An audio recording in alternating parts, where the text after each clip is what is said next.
Donnez-moi une somme de base, je vais voir ce que je peux faire. Mais qu'est-ce que vous appelez une somme de base? Je sais pas. Mettons 30 000 pièces d'or pour commencer. 30 000 pièces d'or? Pour commencer? C'est moi qui les connais, les pics, ou c'est vous? Et salut à tous, on se retrouve pour un nouvel épisode de Warhammer Made by Amateur. Pour ce week-end, ça sera une plus petite partie que celle de End of Time qu'on a fait la semaine dernière quand même. C'est une petite partie déjà pour tester mon nouvel appareil qui prend des belles photos. J'espère que vous apprécierez, vous l'avez aperçu déjà pour la bataille End of Time, mais aussi pour le nouveau logiciel de vidéo que je teste. On va voir un petit peu ce que ça peut donner. Donc la partie de ce week-end, c'est Marie qui m'affronte. Elle a voulu sortir les hauts elfes. Enfin, j'ai voulu lui demander de sortir les hauts elfes plutôt, ça sera plus logique. Et moi, j'ai sorti les royaumes ogres parce que, contre les elfes, c'est peut-être pas les meilleurs, mais quand même, ils peuvent se défendre correctement. Donc, la liste d'armées, c'est moi qui les ai faites, autant pour Marie que pour moi. La liste d'armées, c'est une armée pour hauts elfes de Sapheri. C'est les Sapheri, j'adore ces mecs-là. Et ça faisait très longtemps qu'on n'avait pas sorti une horde de maîtres des épées de OF. Donc, j'ai donné à Marie un maître du savoir, déjà, en seigneur, pour avoir une partie 1500 points, 8 sorts, ce qui est déjà énorme. Le maître du savoir qui a juste plus 1 en force, la ténacité et une invulnérable de 4+, il est pile poil à 330 points. En héros, je lui ai donné un homme des mers grande bannière avec un arc, pour avoir quand même un grande bannière, pour avoir un petit peu de repositionnement au cas où. En unité de base, 19 gardes maritimes avec étendard complet, étendard musicien et chef et bouclier, et 6 patrouilleurs aériens avec la lance, l'arc et le musicien. En unité spéciale, un char de Tyrannoc, parce qu'un char c'est toujours utile, et en plus bien sûr la horde de 39 maîtres des épées de OS, ils sont juste un étendard et un musicien, et en unité rare, une baliste à répétition qui ne sont pas sortis depuis longtemps.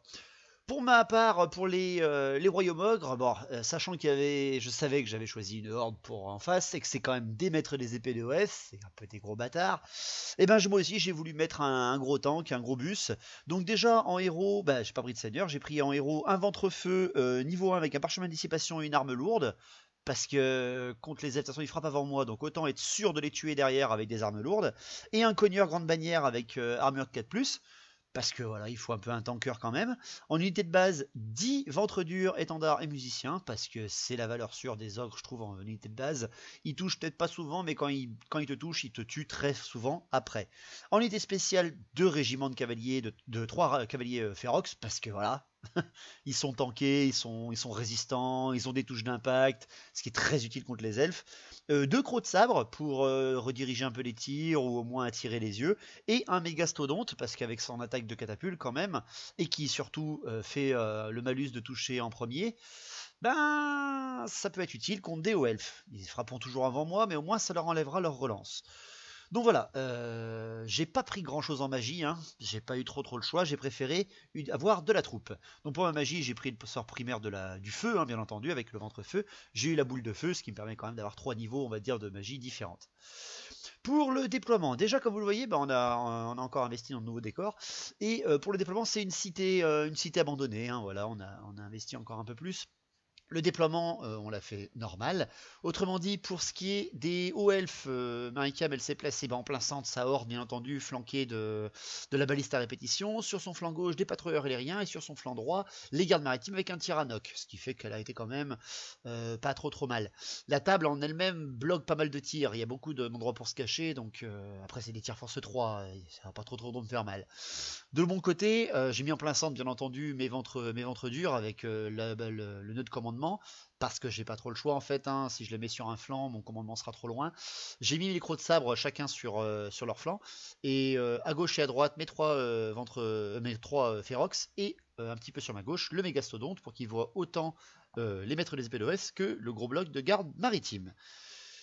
Pour ce qui est de l'avant-garde, Marikam a utilisé un petit peu d'avance avec ses patrouilleurs aériens pour pouvoir se replacer et pouvoir tirer tout de suite au tour 1, parce que bien entendu le premier tour a été pour les hauts elfes. Donc on y va, c'est parti. Pas d'objectif, rien du tout, c'est une petite bâche à 1500 pour votre plaisir et pour nous détendre pendant les vacances. Donc pour le premier tour des hauts elfes, une avancée légère, vraiment légère. Elle réavance un tout petit peu ses patrouilleurs aériens pour qu'ils voient à peine ce qu'ils peuvent voir, c'est-à-dire soit le croc de sable, soit les ventres durs, soit les Ferox.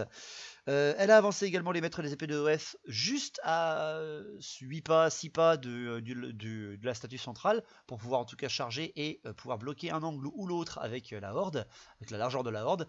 Et elle a fait une espèce d'entonnoir ou d'angle avec les gardes maritimes et le char de Tyrannok. Pour la magie, 6 et 2, donc c'est pas trop mal, il n'y a pas de dissipation, il n'y a pas de canalisation. Donc direct, sachant qu'elle est les maîtres du savoir, elle a les 8 sorts primaires, et elle a un bon commandement 9 avec le maître du savoir de OF, tandis que les royaumes ogres, le meilleur commandement qu'ils ont, c'est 8 avec le ventre-feu. Donc c'est pas vraiment génial, et elle se dit qu'elle n'a pas de canon, ça c'est sûr, hein, c'est pas des nains, c'est pas des impériaux. Il y a un gros monstre qui fait des attaques de catapulte ou quoi que ce soit, donc qui fait très peur. Et ben elle va tenter un buveur d'esprit sur lui, un buveur d'esprit de la mort au maximum pour avoir la portée de 24 pas, parce qu'elle est à 23 pas. Et en fait, le buveur d'esprit, vous utilisez le commandement non modifié de la cible avec le vôtre, sachant que j'ai un commandement de 7 avec le mégastrononte et qu'elle a un commandement de 9 avec son maître du savoir. On lance chacun un dé, et le résultat le plus grand n'a rien, et celui qui est le plus bas perd un nombre de PV égal à la différence. Donc c'est dégueulasse en fait contre un truc qui n'a pas un gros commandement. J'y repenserai moi pour ma part quand j'affronterai des Skaven ou des orques et gobelins. Donc elle tente le sort, elle le tente avec 6 dés, 5 dés, et avec 5 dés elle me passe le sort, et moi derrière après, bon, je tente le coup quand même, hein, je vais pas passer mon PAM tout de suite quand même, je le laisse passer. Et non, je tente la dissipation et je n'arrive pas à la dissiper. Pour mon jet, c'est l'horreur parce que je fais un 1 sur le commandement de 7, donc j'ai un 8 de résultat. Et de son côté, avec son commandement de 9, elle fait un 4, donc 13 pour le résultat. Ce qui fait que je vois mon mégastodonte perdre 5 PV sur 6 en un seul sort. L'horreur absolue, et encore, heureusement qu'elle a cassé son dé et qu'elle a dû le rejeter parce que sinon c'était encore plus gros. Donc voilà, c'est un peu dégueulasse. Derrière, il lui reste des dés et moi j'ai plus rien pour la dissiper. Elle tente une boule de feu au maximum sur les ventres durs, c'est-à-dire 3D quand même, et avec 3D, elle fait 6-6-1, donc elle fait un fiasco, hein, elle fait un irrésistible, donc moi je l'ai bien dans le cul, et un fiasco quand même 6, donc elle fait une explosion dans ses maîtres des épées d'OF, elle en perd 6, et d'ailleurs en plus le maître du savoir derrière n'a rien du tout en dommage, hein, parce que c'est vraiment, il utilise l'âme de ses propres maîtres des épées pour pouvoir balancer une boule de feu dans les ventres durs. Je soupçonne ce mec-là de pas être super con, parce que il utilise la magie de la mort, puis ensuite il tue ses propres mecs pour utiliser la magie du feu. Je sais pas si c'est bien un gentil maître du savoir de OF. Elle est en train de rigoler derrière, là, vous imaginez même pas. Elle réussit son sort, bien sûr, en fiasco, en perdant 6 de ses maîtres des épées de OF. Et derrière, j'ai de la chance, sur 3d6, elle ne me tue qu'un seul ventre dur. Donc franchement, je perds que 3 PV, ça me va. Pour les tirs, là il y a quand même pas mal de tirs, hein. Le char de Tyrannok tente de tirer sur le croc de sabre, il y arrive et il m'enlève seulement 1 PV. Les patrouilleurs aériens tirent sur l'autre le croc de sabre, bon ils ont 6 tirs, il a 2 PV, et elle m'en enlève qu'un seul quand même. Ce qui fait qu'après la baliste à tir unique tente de finir le mégastodonte, hein. De toute façon il a un seul PV, elle le tuera. Elle le touche, mais malheureusement derrière, elle ne me blesse pas, force 6, endurance 6 quand même, hein. J'arrive à le faire survivre. Pour finir, les gardes maritimes se tâtent entre tirer sur le mégastodonte à 15 tirs quand même, hein, soit pour finir le croc de sabre. Mais bon, elle préfère être sûre et tue le toutou, hein, avec 15 tirs. Bon, elle m'enlève 2 PV, ce qui est quand même pas si mal que ça pour un mec avec seulement une endurance de 4. Je perds mon toutou et mon mégastodonte lui survit. Donc voilà, c'est pas génial, la magie fait extrêmement mal dès le premier tour. Pour mon premier tour, je fais pas de charge, hein, je préfère être patient. Je reforme un petit peu ma ligne, parce qu'il va falloir vraiment la reformer quand même. Je fais en fait 2 entonnoirs. Il y a mon entonnoir de mon flanc gauche, mes Ferox qui sont à l'abri de l'obélisque, et mon mégastodonte qui provoque un petit peu ce qu'il y a en face. Je me mets quand même à une bonne distance du char de Tyrannok, on sait jamais. Et de l'autre côté, je mets autant mes ventres durs que le croc de sabre, que les Ferox, en énorme entonnoir pour menacer les patrouilleurs aériens, et pour venir un peu attirer en fait la grosse horde de maîtres des épées de EF. Pour ce qui est de la magie, c'est là que la grande puissance de magie des vents de Royaume Ogre souffle. Je fais 2 et 1. Yeah. Donc je tente avec 3D une boule de feu en niveau moyen sur les patrouilleurs aériens. Je le réussis et derrière, il me loupe sa dissipation, ce qui m'arrange très bien. Je fais 9 touches force 4 et avec 9 touches force 4 sur des patrouilleurs aériens, je n'en tue que 3. Ouh. Le danger, la puissance. Ouh. Ouais, donc voilà, elle teste et il ne s'enfuit pas. Donc pas de panique. Ouais. je l'ai dans le cul, tant pis. Pour ce qui est des tirs après, mon Mégastodonte lui il tente de tirer sur les gardes maritimes parce que je me suis un petit peu décalé, je vois plus très bien les maîtres des épées d'OF. J'ai fait un petit peu une bêtise, mais bon, c'est pas très grave. Autant diminuer son nombre de l'autre côté aussi. Je dévie seulement de 2 de gardes maritimes parce que c'est quand même un sous de catapulte. Je me pose en plein centre et je dévie que de 2. J'en touche 6, j'en tue 3. Donc à 4+, hein, c'est quand même pas si mal que ça. C'est le jeu. Donc voilà, un premier tour qui est pour l'instant en faveur quand même des hauts elfes. On va voir un petit peu comment ça se passe après. Le tour 2, elle lance ses charges. Elle lance ses charges, enfin une charge. Elle balance le char de Tyrannok en fait dans le Mégastodonte. Il est loin, mais elle peut y arriver hein, si elle réussit sa charge. Et elle l'a réussi d'une façon très bien. Mais le seul truc, c'est que aussi elle réussit son test de terreur. Et heureusement qu'elle avait sa grande bannière juste à côté, parce que sinon, au premier coup, elle l'avait loupé. Donc elle réussit la charge du Tyrannok qui vient au contact de mon Mégastodonte. Et j'ai un peu peur qu'il me le one-shot. Même s'il n'a qu'une force de 5, moi j'ai qu'une endurance de 6 derrière. En mouvement, ces maîtres des épées d'OF viennent bloquer le passage de la statue de lion hein, et viennent un petit peu attirer les ventres durs et les férox. J'ai quand même 2 gros régiments en face. Il y a encore mon croc de sable, mais les patrouilleurs aériens se reforment pour sortir de l'axe de vue des férox et pour pouvoir tirer sur un peu n'importe qui. Tandis que les gardes maritimes se placent un petit peu pour voir les férox de mon flanc gauche. À la magie, elle recommence avec un 6 et 2, donc elle reste dans une bonne moyenne.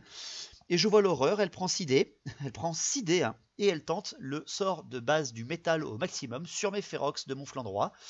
Donc je rappelle le sort de base du métal, hein, ça vous ferait 1 d6 au maximum 2 d6, qui vous blesserait à l'égal de votre armure. Et les férox, ils ont 2+ d'armure. Ah non, pas mes tanks. Elle le réussit, mais avec ses 6 dés, elle ne fait pas d'irrésistible. Et c'est là que je décide un parchemin de dissipation, parce que je me rappelle à la première fois qu'elle a pris les hauts elfes et que j'avais des chevaliers impériaux qui se sont fait one-shot avec un sort du métal. Là aussi, elle me le fait le burn, c'est encore derrière. Là, les férox, je fais le pas, mais je sauve mes férox véritablement. Derrière, elle tente un +1 en force et l'endurance à 2 dés sur ses maîtres des épées de reste. Elle le réussit, mais moi derrière, j'ai 6 dés. Je la dissipe. Donc voilà, pour ce tour-là, j'ai bien contré la magie des hauts elfes, je suis assez content. Pour leur tir, les hauts elfes continuent de tirer. Hein, les patrouilleurs aériens tirent sur mon croc de sabre, ils sont plus que 3 et ils arrivent à me buter. Bon, il a attiré les tirs, au moins c'est déjà ça. Pour ce qui est des gardes maritimes, ils tirent sur les férox qui sont sur mon flanc gauche et elle me bousille quand même 2 PV dessus. Alors j'ai une armure de 2+, hein, c'est un peu abusé. Derrière après, la baliste tente de tirer en tir unique sur les ventres durs, qui sont quand même bien alignés sur leur flanc là, et heureusement, elle loupe son tir. Ce qui m'arrange franchement, la magie se loupe, les tirs m'enlèvent quand même 2 PV dans les férox, mais sinon sont assez gentillets. Ça fait quand même un peu peur. Donc derrière après, il reste un corps à corps, un seul, c'est celui du Mégastodonte contre le Tyrannok. Même si je lui donne la frappe toujours en dernier, il a ses touches d'impact en premier. Et là, en touche d'impact, c'est l'horreur. C'est vraiment l'horreur parce que ces touches d'impact font un 5+1. Elle me fait 6 touches, force 5, endurance 6. Et elle m'enlève 2 PV sur le Mégastodonte qui lui annule son armure. Je suis hyper déçu. Elle me one-shot mon Mégastodonte et décide en plus de partir en charge irée pour sortir de l'axe de vue des férox. Elle fait 9 en charge irée, donc elle sort en plus de mon axe de vue. Mais le pire, c'est que moi, je dois tester avec mes férox parce que je suis mort au combat à 8 pas 2. Je teste la panique sur mes férox qui sont très loin de leur grande bannière. Je fais sur un commandement de 7, 8. Et je m'enfuis de 8, je me colle au bord de table avec mes 3 férox, mon flanc gauche vient de craquer. C'est l'horreur, c'est vraiment l'horreur. Je m'attendais pas à avoir déjà des fuites autour d'eux, quoi. Bon, après c'est les hauts elfes, hein. Je sais qu'ils sont extrêmement forts quand ils allient correctement la magie, les tirs et le corps à corps. Là, c'est ce qui s'est passé, hein. Un coup de magie, un petit peu de tir et à la fin, boum, tu te tapes quand t'es affaibli. C'est là qu'un char à 70 points vient de me niquer 250 points de monstre. Donc quand même, c'est à noter. Bon, après, c'est mon tour. Le tour 2 des Royaumes Ogres, je charge. Je charge parce qu'elle s'est placée avec ses maîtres des épées d'OF en plein centre. Hein. Elle veut attirer la foudre. Elle l'aura. J'envoie une double charge, férox plus ventre dur, dans les maîtres des épées d'OF parce que je les connais. Ils sont très forts. Même contre les ogres, hein. Attention, ça reste quand même des grosses endurances pour moi, beaucoup d'attaques, du pitillement, de la touche d'impact. Je charge, mes ventres durs ne font pas de charge ogre, ça c'est dommage. Par contre, j'arrive aussi avec mes férox, je fais une superbe double charge, pas de test loupé de terrain dangereux avec mes férox dans la forêt. Parfait. Donc j'ai quand même 2 gros régiments qui rentrent en contact avec sa horde. Par contre, Je tente leur aliment de mes Ferox derrière après parce que j'ai plus qu'eux. Je suis qu'à un pas, enfin je suis au bord de table véritablement. Si je me loupe, je suis foutu. Et au commandement, je fais 10. Et il sort de table. Et je perds mon deuxième régiment de Ferox. Ce putain de char de Tyrannoc de 70 points vient d'empocher presque 500 points. C'est... Oh mon dieu, c'est l'horreur. Je perds un régiment de Ferox à la panique. C'est chiant qu'on peut pas mettre de héros montés sur Ferox. Je sais que ça serait un tank, mais ça pourrait donner un peu plus de commandement quand même à ces mecs-là. Seulement 7, c'est très compliqué. Donc tout mon flanc gauche s'est effondré. Par contre, là, le centre, j'ai plus que ça de façon à tenir. Hein. Je peux même pas faire de magie vu que mon ventre-feu est au corps à corps. Donc directement, je passe à ma phase de corps à corps. Il y a quand même donc 9 ventres durs avec 2 héros plus 3 Ferox qui attaquent des maîtres des épées d'OS. Alors il n'y a que 2 Ferox qui peuvent taper. Mais bon, j'attaque. C'est des hauts elfes. Ils frappent tous d'abord. C'est impressionnant quand même. Hein. Ils ont perdu quand même 6 d'Heller à cause des sorts. Ce qui m'arrange un petit peu. En tout, déjà mes touches d'impact. Mes touches d'impact arrachent 7 mètres des épées de OS. Ce qui est quand même très intéressant pour moi. 7 mecs qui sautent avant qu'ils puissent faire quoi que ce soit. Merci les touches d'impact contre n'importe quel elfe, je précise bien. Et derrière après, je perds avec toutes les attaques des maîtres des épées de OS qui sont quasiment toutes mises sur... il y en a 7 sur 10 donc en ligne qui frappent les ventres durs et je perds 5 ventres durs. Donc 5 x 3, comptez, hein, ça fait quand même énormément de PV qui sautent d'un coup. Et derrière après, il y a également un Ferox qui est tué par un nombre d'attaques de maître des épées de OS dont je suis très surpris, qui me one-shot un Ferox. Et il m'enlève d'ailleurs aussi un PV sur un autre ventre dur. Par contre après derrière, j'arrache 13 autres maîtres des épées d'OS avec les attaques, les piétinements. Donc je perds 10, je perds 20 mecs. Et derrière, elle en perd 20 aussi. 20 PV pour moi et 20 mecs pour elle. 20 maîtres des épées d'OF qui sautent en une phase. C'est quand même énorme. Hein. Comme moi, 20 PV chez les ogres qui sautent en un coup. C'est pas tous les jours qu'on voit ça. Derrière après par contre, j'ai une grande bannière. Et pas Marie, il me reste malheureusement pas de rang comme elle. Donc c'est seulement avec le point de ma grande bannière que je gagne le combat. Donc c'est quand même vachement bien. Mais derrière, vu que j'ai mis la couronne de ténacité au général, au elfe, elle perd de 1. Mais il reste là, sans broncher, parce qu'elle a quand même un bon commandement à côté.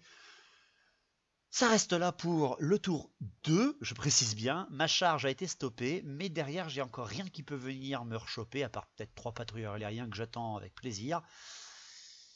On va voir, j'ai quand même bien niqué la horde, elle m'a bien fait mal, mais la horde a bien pris cher.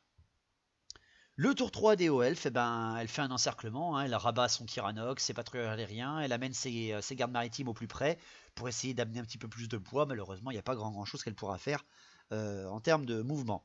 Pour la magie, elle fait double 3, donc 6, c'est pas trop mal. Derrière après, donc avec ses 6 dés, elle prend 3 dés, elle tente le plus 1 en force et en endurance sur ses maîtres des épées de OF. Elle le passe, le domaine de la bête est toujours bien présent. Hein. Moi derrière, je tente de la dissiper et malheureusement, je me loupe. Ce qui fait que derrière, avec ces 3 derniers dés, moi j'en ai plus, elle tente la régénération 5+, elle le passe et moi je peux rien faire. C'est l'horreur, ces maîtres des épées de OF passent à force 6, endurance 4, régénération 5+, c'est dégueulasse. Donc pour le corps à corps, bah, c'est le même, hein, on n'en bouge pas. Il reste à peine 13 ou 14 maîtres des épées d'OS et un maître du savoir contre 4 ventres durs, 2 héros, 2 Ferox. Bah, c'est radical. Elle me tue moins 4. Elle me tue tous les ventres durs en fait. Tous les ventres durs meurent. Mais les héros n'ont rien, ça c'est pas mal. Et moi derrière, avec pas mal d'attaques quand même, je tuerai 12 maîtres des épées de F, mais elle en sauve 4 avec la régénération, en comptant mes piétinements. Hein. Donc les royaumes ogres perdent, hein. Mes 2 régiments perdent, malheureusement. Et c'est là que c'est beau. Les Ferox font 4 commandements et la grande bannière fait 3. Et ça, je précise bien, au premier jet de commandement à chaque fois. Même pas besoin de la grande bannière derrière. Donc les 2 régiments de royaume ogre restent au contact contre les hauts elfes. Donc ça m'arrange très bien. Et c'est là que dans ma tête je fais oh putain, j'ai oublié un truc, mais je peux le faire à mon tour. C'est donc mon tour de jouer. À mon tour, c'est tout simple. Hein, je peux rien faire d'autre à part le combat. Je prends en tout les attaques des maîtres des épées d'OF, toujours avec la frappe toujours en premier. J'ai 2 PV qui sautent sur ma grande bannière. J'ai ensuite 2 PV qui sautent sur mon ventre-feu. Et derrière, elle m'enlève un Ferox avec seulement 3 mètres des épées de Elf, donc c'est vraiment bien en termes de jeu. Par contre, derrière, elle n'a pas tué mes héros, et il me reste un Ferox. Je tente le coup, et j'avais oublié le souffle de mon ventre-feu. Le ventre-feu, il a un souffle gratuit de force 4, qui donc annule sa régénération, et la tue donc sur, la blesse sur 4+. Je jette mon souffle dans les maîtres des épées de F, je fais 8 au souffle, et je bousille tous les maîtres des épées de OF. Il ne reste contre mon cogneur et contre mon Ferox que le général Oelf. Mon cogneur lui enlève un PV, le Ferox ne fait rien sur lui, l'ogre au-dessus ne fait rien sur lui, parce qu'il a quand même une invulnérable de 4+, je précise bien. Le piétinement de mon Ferox ne fait rien, et le piétinement de mon cogneur arrive à le tuer. Alors, ouais, j'ai enlevé 2 PV avec la grande bannière, pardon, et c'est le grande bannière qui le one-shot avec son piétinement. J'arrive à arracher la horde de maîtres des épées de OF et le général en 2 rounds ou 3 rounds de corps à corps. Pouah. Bon, après, derrière, j'ai quasiment plus rien. Tous mes héros sont blessés. J'ai plus qu'un seul Ferox. Je reforme mes 2 héros, Ventrefeu et Cogneur, face au Tyrannoc. Et derrière, mon Ferox reste face au garde maritime au cas où il arrive à faire quelque chose de magnifique. Donc pour le tour 4 des Elf, la charge du Tyrannoc dans le ventre-feu et le cogneur, mais aussi la charge de flanc des patrouilleurs aériens dans mon ventre-feu. Elle s'est placée en encerclement, elle a l'effectif supérieur, donc elle en profite. Plus de magie, les tirs, la balise tente de tirer sur le Ferox en tir unique, et pour une fois, elle y arrive, elle lui enlève 2 PV. Mon dieu. Et les gardes maritimes qui sont quand même 15 tirs sur lui, tirent sur le Ferox et ne lui font rien. Bon, ils n'ont pas réitéré leur exploit du début. Ils l'auraient fait maintenant au lieu du début, ils auraient one-shoté mon Ferox. Donc, bon, c'est toujours ça. Pour ce qui est du corps à corps, c'est quand même un Tyrannoc et des patrouilleurs aériens qui frappent donc à force 4 avec leur lance chacun et force 5 avec le char dans des mecs en endurance de 5.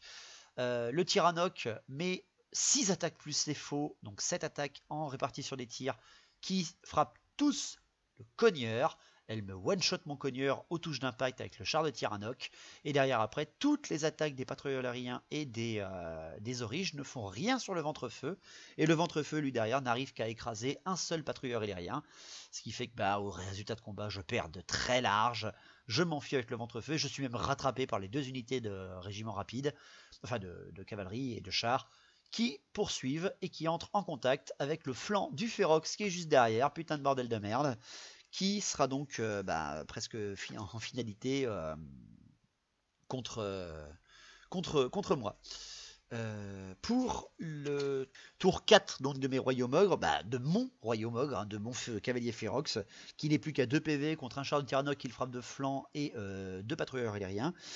Eh bien, les charges de flanc, la touche d'impact du char de Tyrannoc n'enlève qu'un seul PV sur le Ferox. Ça m'arrange bien. Et tous les autres après derrière ne passent pas mon énorme armure à 2+, ce qui fait que derrière je mets toutes mes attaques sur les patrouilleurs aériens et j'arrive à les one-shotter. J'ai une bannière parce que c'est ma bannière de mon régiment, j'avais pas mis de chef dans mes Ferox, qui survit en fait, et donc on est à une égalité. Charge de flanc et moins 1 PV, moi je lui arrache 2 PV, mais j'ai une bannière, on est à égalité pure, donc je me reforme, j'ai pas besoin de tester, face au Tyrannoc.